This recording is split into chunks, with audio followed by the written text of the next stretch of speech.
I decided to come and say Hungary. Because we're all very worried that if we draw or lose, you're going to play out of Nairobi. I don't want to play in front of our fans here. Yes. Yes.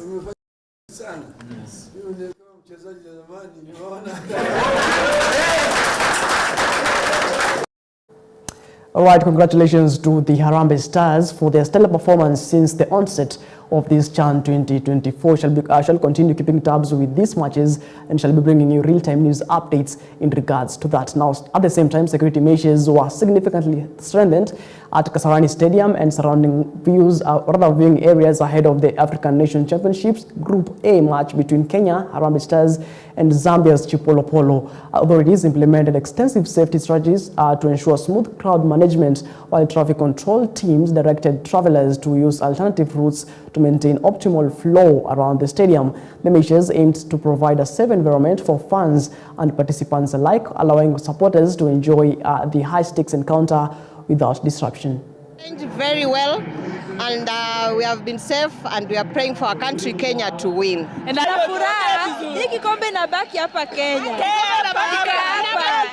tunafurahia kukuja hapa ground ya Kibira. Sisi tunamtambua. Vijana leo wamefurahia. Hakuna shughuli watu kwenda Kasarani. Vijana leo wameletewa mpira wapi? Kwa kiwanja Kibra. Screen ndo kidogo tu kidogo. Next time watupanulie screen kidogo. All right, moving on to some sad story now. 2 people have lost their lives and 1 was injured after a lorry plunged into a river in Bomet early Sunday morning. According to local authorities, the accident occurred at around 4 a.m. when the lorry carrying 2 passengers veered off the road and crashed into the river. The driver died instantly, while 1 passenger and a 21-year-old man survived the crash. Police have launched investigations into the incident and rescue efforts and recovery operations continued at the scene. Siku ya leo asubuhi kwenye saa 10 asubuhi tulikuwa na ajali hapa kwa hii daraja ambayo inahusisha lori ilikuwa inabeba abiria 2, ikaweza kutumbukizia ndani ya mto, na kwa bahati mbaya driver akahaga na abiria 1. Kuna kijana wa miaka 21 ambaye alibaki, na hawa abiria walichukuliwa kuingia kwa hiyo lori kwenye gari ya express coaches kutoka Nairobi kuelekea Kisii. Hapa kuna signs ilikuwa zimewekwa hapa na zimeng'olewa na wananchi, na himiza wananchi kwamba msijaribu kung'oa road signs zile ziko kwa barabara. Mwe waangalifu, wa driver wawe waangalifu kwa barabara wakati wanapoendesha magari, hasa wakati ya mvua kuna mist, na wahimiza waendeshe kwa upole pole sana. Right, moving on to matters education now. Teachers in Isiolo are urging the government to release capitation funds for free primary and secondary education ahead of the 3rd term resumption to ensure uninterrupted learning. Led by Kenya National Union of Teachers, that is NAT Isiolo branch chairman Timothy Kimathi Mbaye, the educators stressed the importance of timely funding after concerns arose following comments by Treasury CS John Badi, who said the government may struggle with the high cost of free education. This comes despite reassurances that the program would continue without interruption. The teachers also called on security agencies to address the rising insecurity in Isiolo County, emphasizing that safety is crucial for both students and educators. Here today to sharply criticizing the government of Kenya for disregarding free primary education. The announcement which was made by the Treasury Cabinet Secretary clearly shows that the state will no longer finance free primary education. And that already shows that there's a threat to access to basic primary education and educational for all in Kenya. Like last time, most of the secondary school closed before the official closing date because of the lack of the resources at the school. And already that will bring undercoverage in terms of the learning. And those are the same learners who are preparing to do the exam this coming term. So the government now disregarding free primary education shows that they are failing to honor their own obligation. Now what you are going to do that, you are going to create awareness within the parent to prepare themselves to pay school fees for their learners coming next term. Because the government is not ready. Now, particularly now, those who are affected are the learners from the poor family. Those who are from family with low income are the most affected one. Now, we are urging the same government as much as possible to put those funds in school account before the opening date, which is 25th of August this month. If not, we are going to prepare a very big demonstration together with the learners, parents, and the teachers on the street.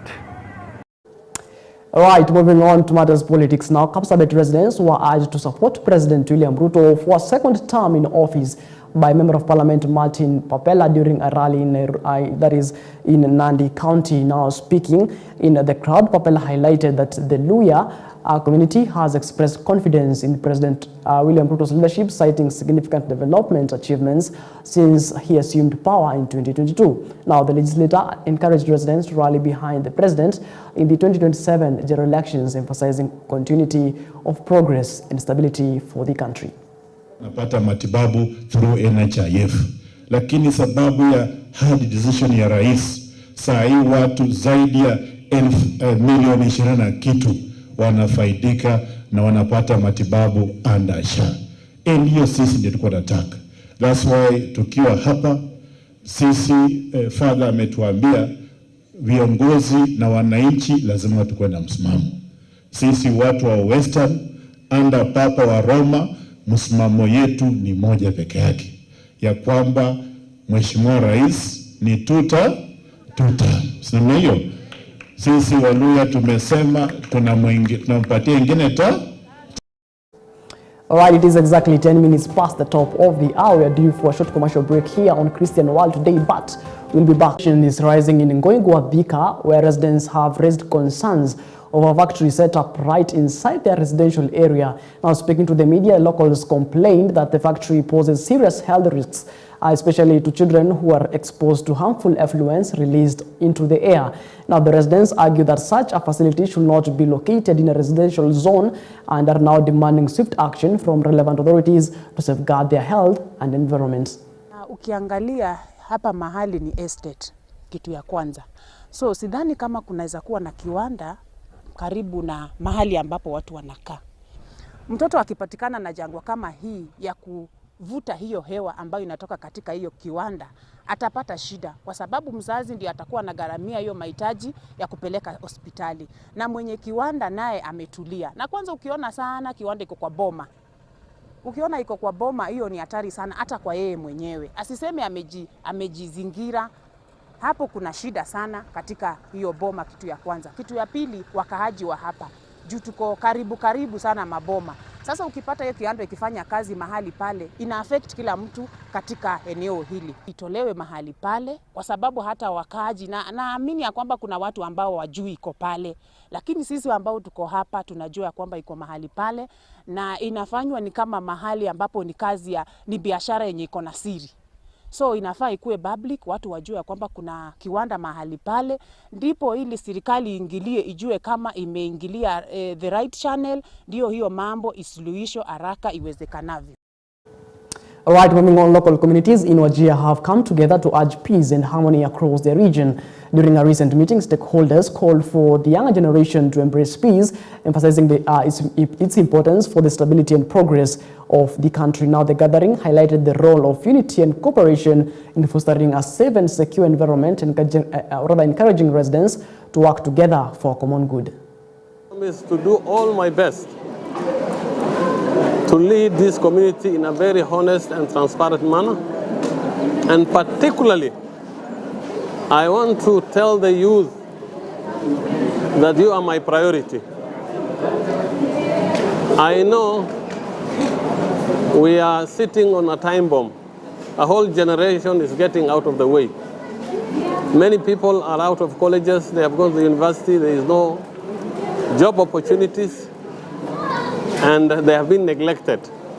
I know there is a lot of unease. However, I want to inform you today that you are my priority.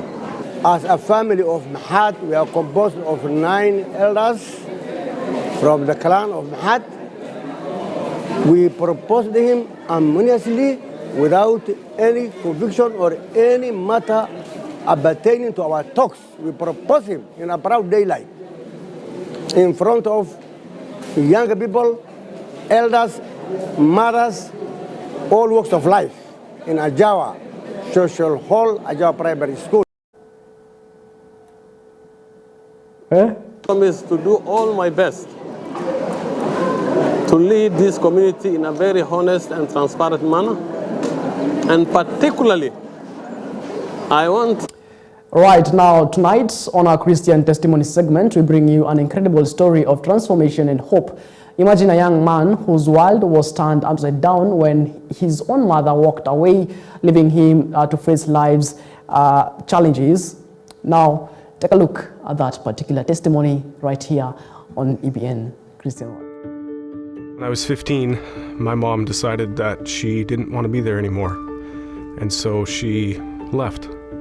I felt like I had lost a chunk of who I am when she walked out. I felt very betrayed and abandoned, and I realized there that my heart was, at that point, deeply wounded. Alcohol could temporarily numb the pain. Fast forward to age 23. As I was walking home, I was having a conversation with God, and I was hurt.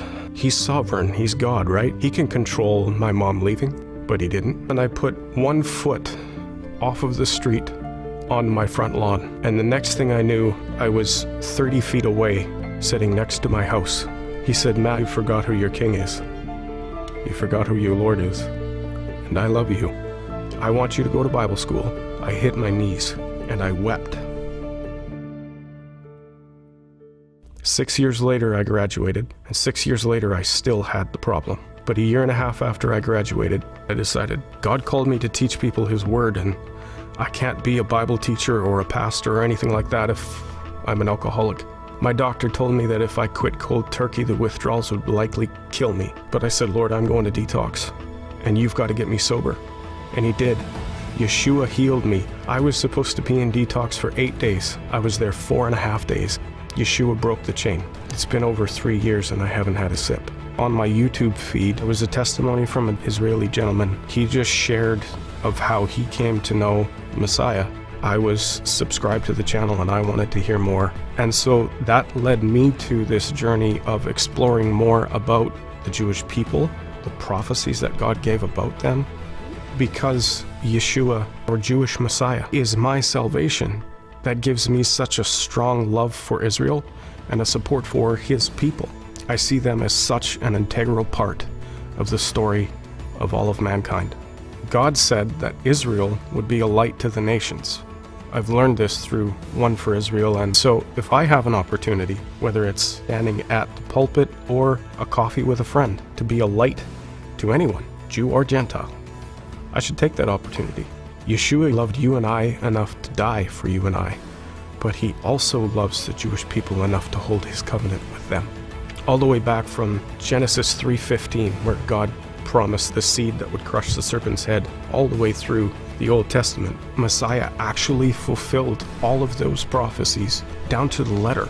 And that's instilled in me a sense of hope that no matter how dark my future is here, I have a promise of eternity with Yeshua. I'm Matt from Alberta, Canada, and I am One for Israel.